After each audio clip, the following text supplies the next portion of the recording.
Mr. Speaker, Mr. President, members of the legislature, distinguished guests, and my fellow Louisianans, thank you for being here today. And I want to pause and thank Brother Rodney Woods for his prayer, not only today, but his prayer every single day. He has been a faithful servant here for many years, and I am so proud to know him and to call him my friend and my brother. Thank you, Rodney. And also, the cadets from LSU, the Pershing Rifles, for presenting the colors today. That's special for us, given the long military history and tradition that LSU has with the Pershing Rifles, the old war school. And also Hannah Rice, who Donna and I had an opportunity to meet this past December when we visited her school in Natchitoches. What a wonderful, beautiful job she did singing the national anthem.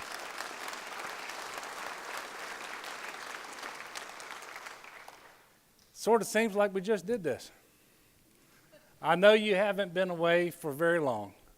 I hope that in the past week you've had time to rest and to refocus on the work that we have ahead of us. And especially, I don't want the roadblocks of the special session to hamper us from what's most important: making life better for the people of this great state. While I'm extremely disappointed in the way things ended last week, as I suspect many of you are, I want to thank the many members of this body, the House and the Senate, the vast majority, who understood how important it was to work together towards a solution. It was encouraging to see so many of you stand right here at this well, urging your fellow legislators to put the people we serve ahead of the distracting political games. Very soon, we're going to have another opportunity, our last opportunity to fix the fiscal cliff, as we should have done in the special session. If the recent warning sign from one of our credit rating agencies is not enough to urge us to act, perhaps this story will be. I just heard of a young man who's heading off to college next fall from Dutchtown. He had 33 on the ACT. He's an Eagle Scout, a model student right here in our state. After the last special session, unfortunately, he is leaning towards going to Alabama rather than LSU because of the uncertainty of his top scholarship. That's the kind of story that we should all dread.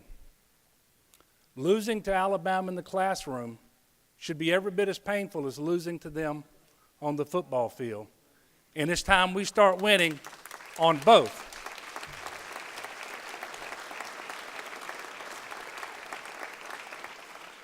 We should dread it because despite the lack of action during the legislative session, we really have so much to be optimistic about in our state.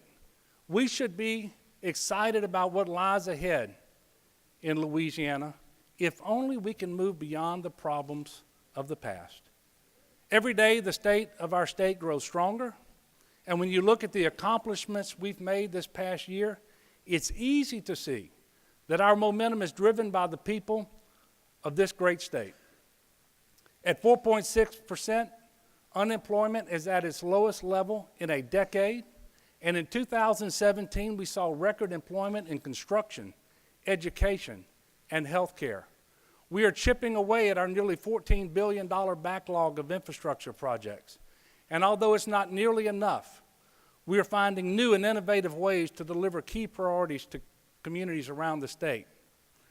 Just in January, we announced $650 million in funding that will be used to construct three major projects: the widening of I-10 from the Mississippi River Bridge to the I-10-12 split, a new interchange, that's worthy of some applause, a new interchange on I-10 in Kenner at the Loyola Drive for the new airport terminal, a $1 billion terminal coming online next year.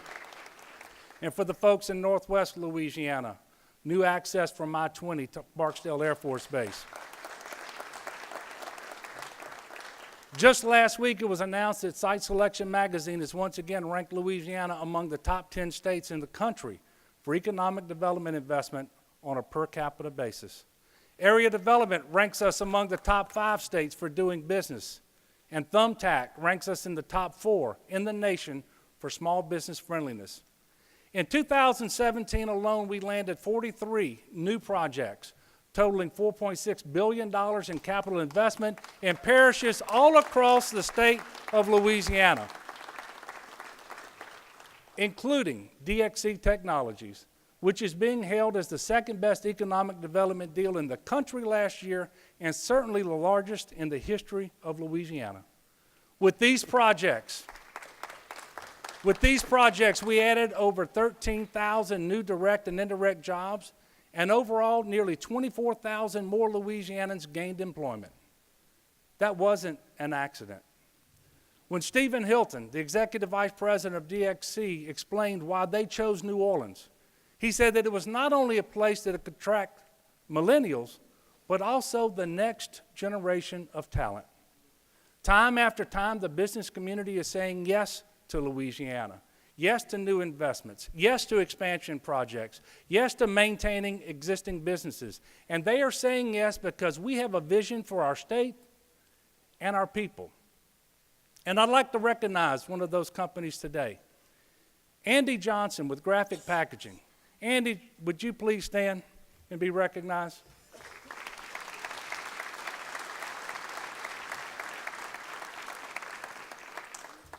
Last spring, we announced that Graphic Packaging International would be reinvesting in Northeast Louisiana with a new 1.27 million square foot carton manufacturing and logistics center in Monroe. That state-of-the-art center will be one of the largest and most efficient anywhere in the world. Today, Graphic Packaging employs 1,000 people at 3 Northeast Louisiana facilities and produces $4.7 billion in annual economic output. Andy, we thank you and Graphic Packaging. We thank you for being such outstanding partners and ambassadors for our state. Mike, I thought you would like that. Thank you for your vision and your commitment to our future as well. These economic successes over the last year are driven by our dedication to a trained workforce capable of handling the good-paying jobs the private sector is creating. By transforming our approach to higher education, meaning that when we adequately fund higher education, we're making an investment in our future, in our children, in our economy. We have been able to deliver big wins for our state. This year, our current fiscal year, for the first time in a decade, we finally stabilized funding for higher education. This has resulted in an increase in admission requests at our universities and community and technical colleges across the board, signaling to industries around the world that we are ready to invest in workforce development, and to our students that we believe in their future and that we want their future to be right here in Louisiana.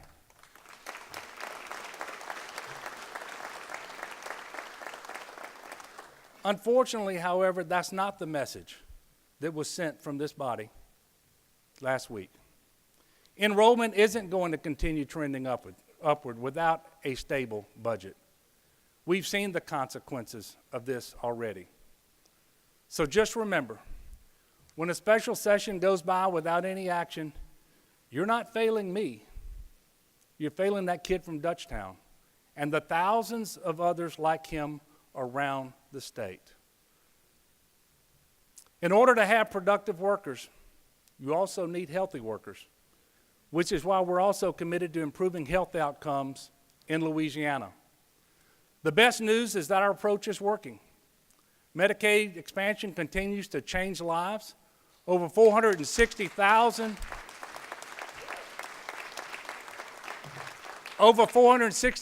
working people have enrolled as of our most recent count. Our uninsured rate has been sliced by more than half, and expansion is producing savings for our budget. Most importantly, though, Medicaid expansion is saving lives. Yes. Additionally, expansion is helping us address Louisiana's opioid crisis by giving more people access to the treatment that they need. Through expansion, nearly 16,000 people have received inpatient or outpatient treatment for substance abuse. That is 16,000 more people who have a second chance at life and 16,000 fewer families who will have to suffer the heartbreak of losing a loved one to addiction. We reduced the number of opioid prescriptions last year by 15%. And for Medicaid patients, there's been a 40% decrease in the amount of opioids prescribed since the first month of expansion in July 2016. If you doubt even for a second the importance of Medicaid expansion in fighting the opioid epidemic, just ask one of the guests I'm pleased to have with us today. Khadijah Lamroui, please stand and be recognized.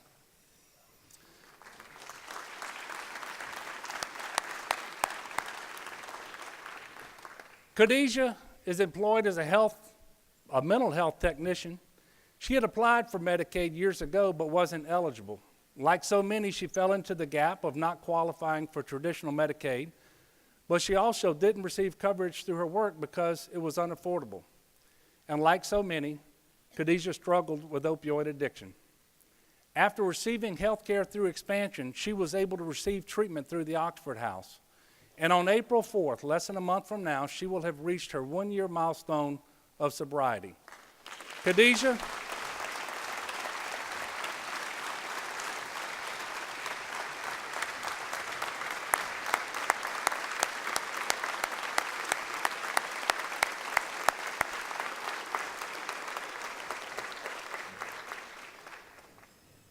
Khadijah, it took a lot of courage for you to be here and to share your story with us, and I just want to thank you from the bottom of my heart. Speaking of second chances, last year we came together and passed the most comprehensive and bipartisan criminal justice reform measures in the history of our state.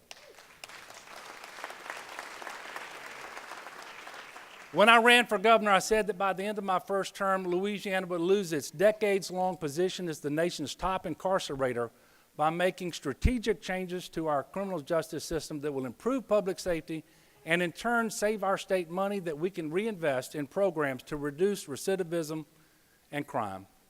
We knew that the status quo wasn't working and our outdated practices weren't making us any safer. Not only that, we were hemorrhaging money on a system that wasn't addressing the root problems to reduce crime and recidivism. Well, very soon we'll be able to say that we no longer lead the nation in imprisonment, and we have already exceeded our expected savings goals for the first year. But it's now up to us to be disciplined enough to make good on our promise, our pledge to the people of Louisiana to reinvest 70% of the savings to actually improve public safety.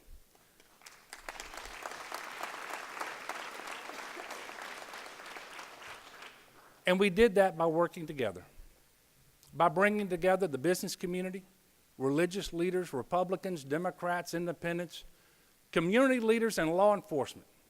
And we are writing a new chapter for Louisiana. And we didn't agree on everything, but we talked, we compromised.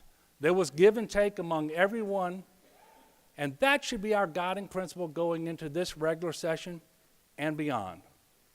I realize that there are politicians peddling fear and scare tactics, but by focusing on nonviolent, non-sex offenders and strategies successfully implemented in other southern conservative states, you summon the courage to change course, and I'm confident that we are on the road to safer communities.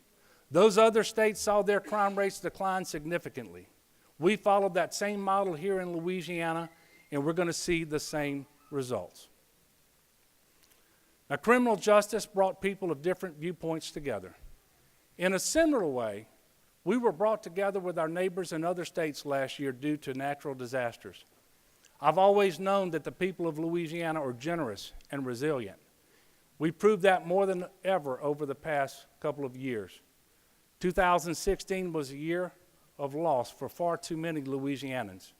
And yet, when hurricanes pummeled our neighbors last year, the same people who had lost everything in floods just a year before hauled out their boats and went to the aid of fellow Americans from Texas to Florida to Puerto Rico. So I want to take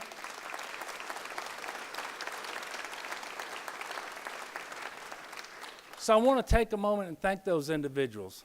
The Cajun Navy, the National Guard, the state police, the wildlife and fisheries agents, the folks at the fire marshal's office who actually went into Southeast Texas and conducted rescue operations and evacuated thousands of our neighbors to Louisiana where they could be sheltered in Alexandria and Shreveport. And Don and I had the opportunity personally to visit the shelter in Alexandria on multiple times, and we saw the compassion that our workers, especially those at DCFS, put into taking care of our neighbors from Texas. In fact, the governor of Texas called me multiple times to thank me for the excellent way in which his people were being taken care of. And we have with us today 3 of the individuals who helped run the Alexandria Mega Shelter: Daniel Doyle, Charlotte Thomas, and Kim McCain. Would y'all please stand and be recognized?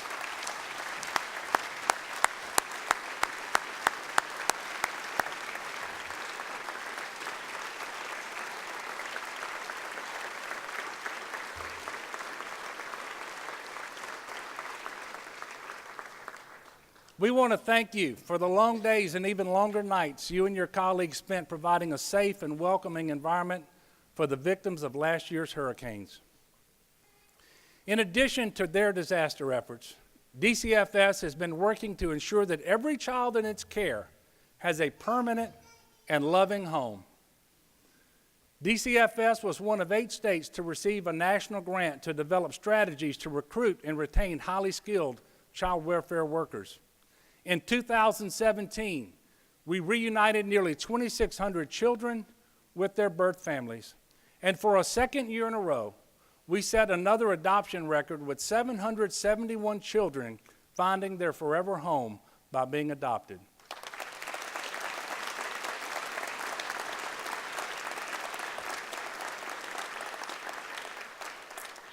These are our children, Louisiana's children, and we've given them a brighter tomorrow. And one of the families is here today who's responsible for this success.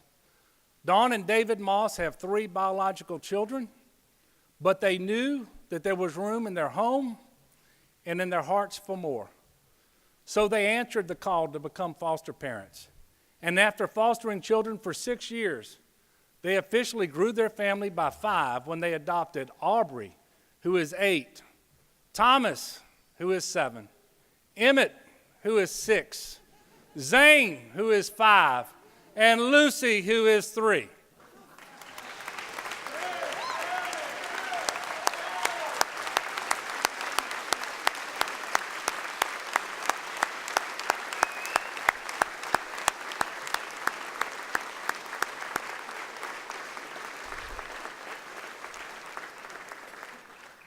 My brother Daniel is here with us. That reminds us of our family growing up. My mama had 8 kids in 10 years. Looked just like that. I also want to give a round of applause to the DCFS worker who helped make this possible as an adoption specialist. Judy Batiste, would you please stand and get a round of applause?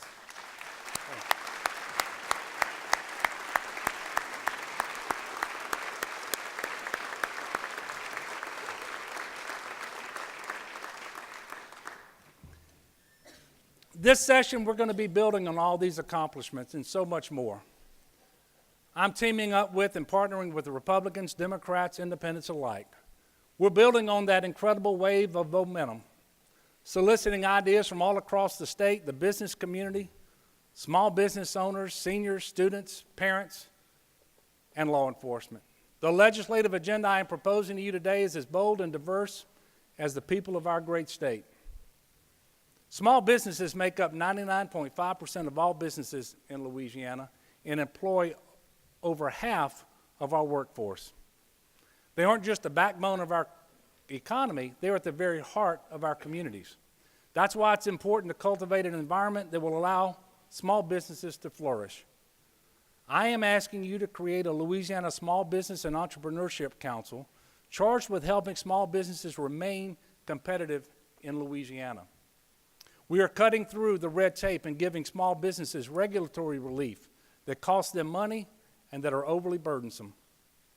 Louisiana ranks as the 6th worst in the nation for convoluted occupational licensing requirements. We can fix that. to ensure we are maximizing our efforts to provide regulatory relief.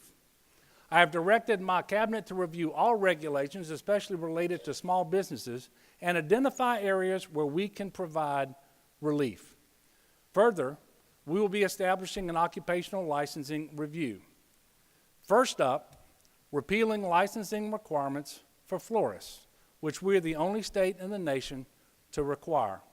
In addition, we're going to make it easier for the spouses and children of military families to get occupational licensing so that they can support their families when they are stationed here in Louisiana or have to be separated from their loved ones during a deployment.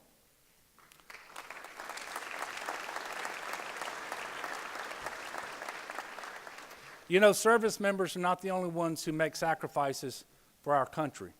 Their families do as well. And I know personally how difficult it is to uproot your family and move every few years when you serve in the military.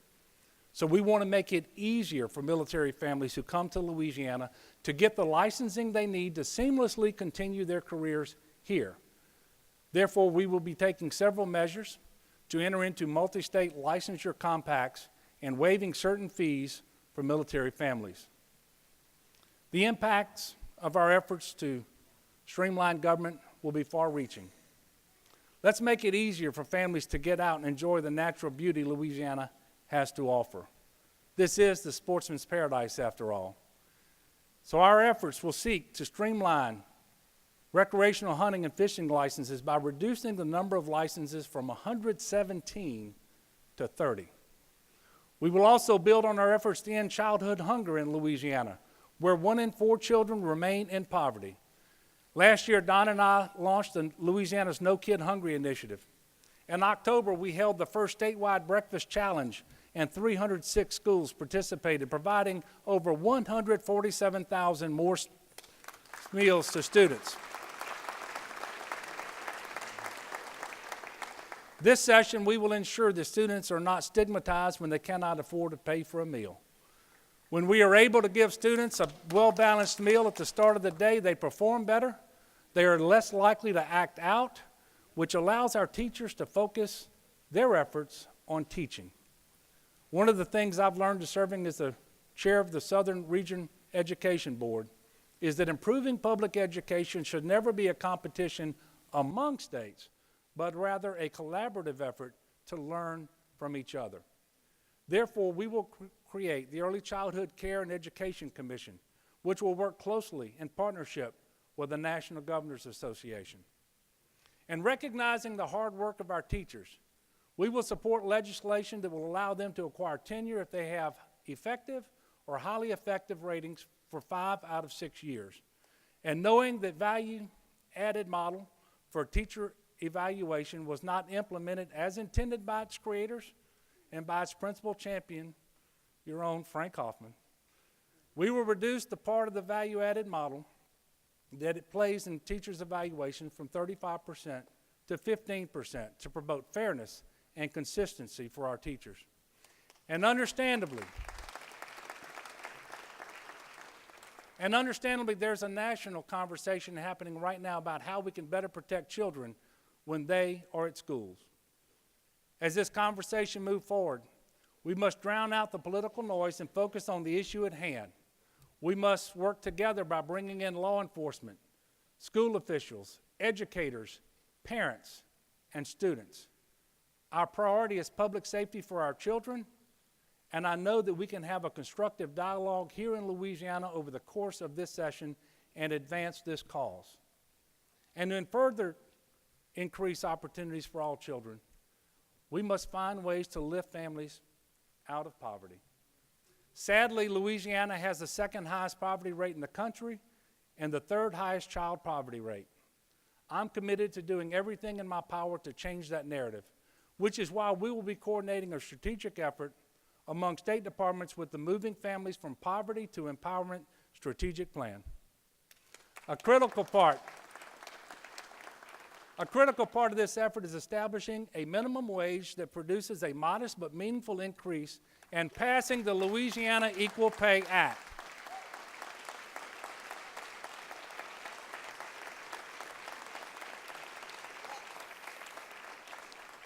Louisiana has the highest wage inequity in the entire country.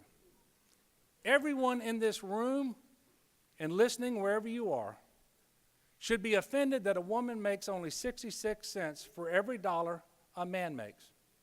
She doesn't get charged less when she goes to buy groceries for her family, and she shouldn't get paid any less when she works the same job as a man.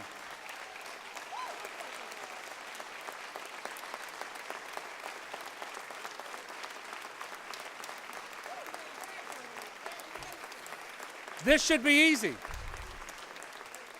This should be easy. 91% of the people of Louisiana support the Louisiana Equal Pay Act.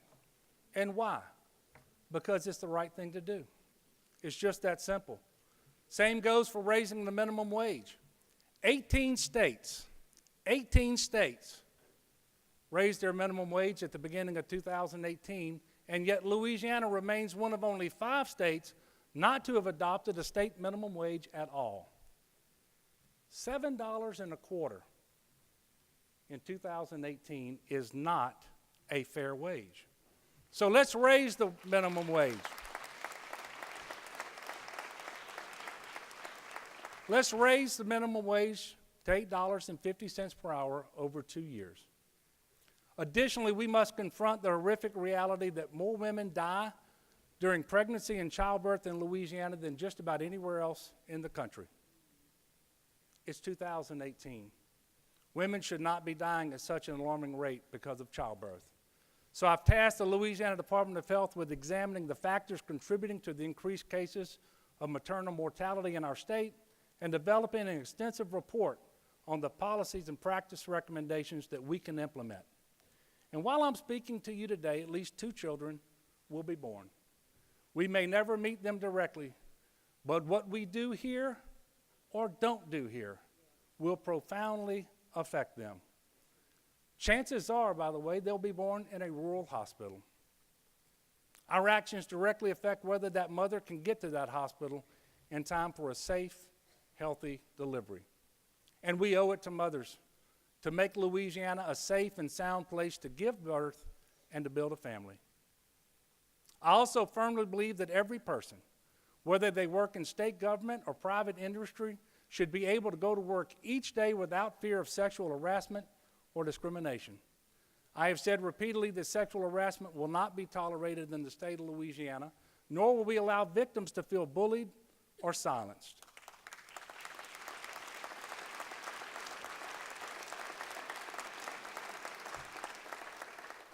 I created a task force to address these very issues.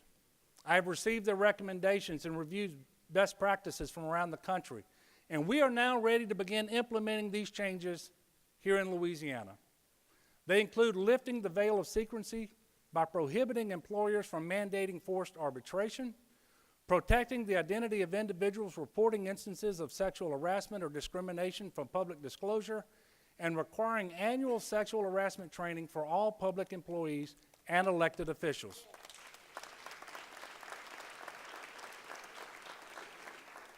And we're not just protecting our workers, we're also standing up for our students.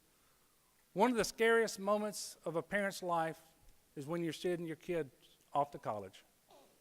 Last fall, we lost an 18-year-old student who had his entire life ahead of him. And no family should ever have to feel the pain that Max Groover's family is currently feeling. And no student should feel pressured into or subjected to reckless and life-threatening hazing rituals. That is why we will support legislation requiring hazing prevention education. Arming students with the knowledge to identify and report instances of hazing could very easily save lives down the road. Finally, I believe that as a society we are judged by how well we treat our young and our old, and right now we're not doing enough to protect our aging population from abuse at the hands of caregivers, strangers, or sometimes even family members. Therefore, we will strengthen the penalties for sexual violence against the elderly. We will also work to curb the financial exploitation of seniors by requiring suspicious activity be reported to financial institutions or flagged by the banks themselves. These are just some of the priorities that I have set for this regular session. As I hope you can see, the vast majority of these bills are efforts that I know that we can all get behind. And we know that we have difficult work ahead of us. In this session, you're also supposed to pass a budget. As I've said before, I don't support the budget recommendations that I was constitutionally obligated to present to you back in January because it is not a reasonable option for our state. It doesn't fund adequately our critical priorities, and I'm certain that the majority of you agree with that.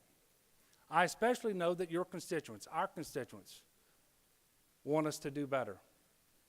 That is why we should have fixed the fiscal cliff when I gave you the opportunity a couple of weeks ago. However, many of you have suggested that the fiscal cliff can be solved simply by making cuts. I think what many of you will find is that it's much harder than it seems because when you cut funding, you cut services that many people in this state rely upon. But if that's what you truly believe, now is your opportunity. To those who say we can cut our way out of this, it's your time to step up to the plate and make the specific cuts that you insist can and should be made.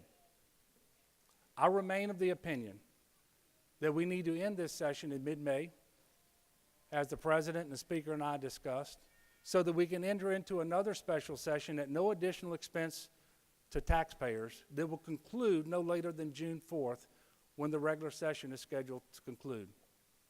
And no, it's not going to be easy. I never said that it would be. Nobody said it would be easy, but it is necessary.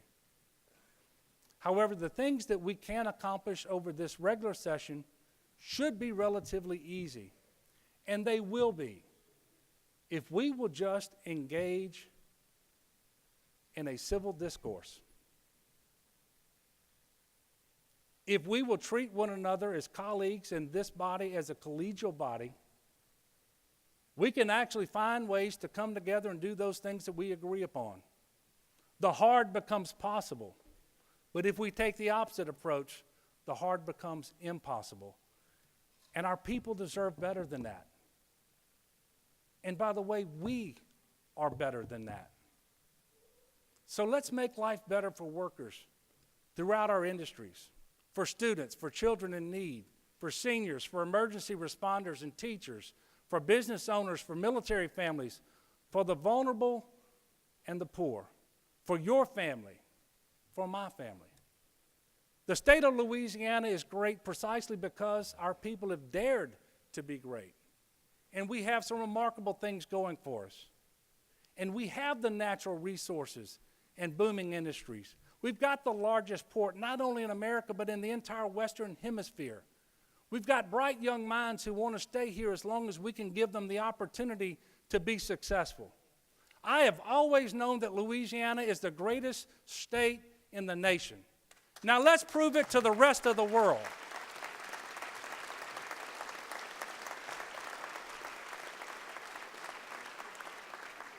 You know, there's a quote etched into one of the cornerstones of this great building that says, "We live for those we love."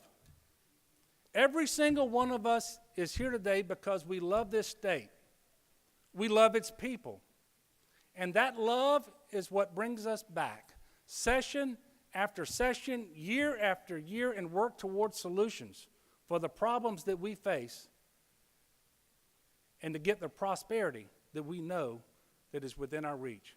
And together, we can leave behind an even greater Louisiana for those we love. And I'm not just optimistic. I am supremely confident. Louisiana's best days are ahead. So let's get there. Let's do it together. May God bless you. God bless the United States of America and the great state of Louisiana. Thank you.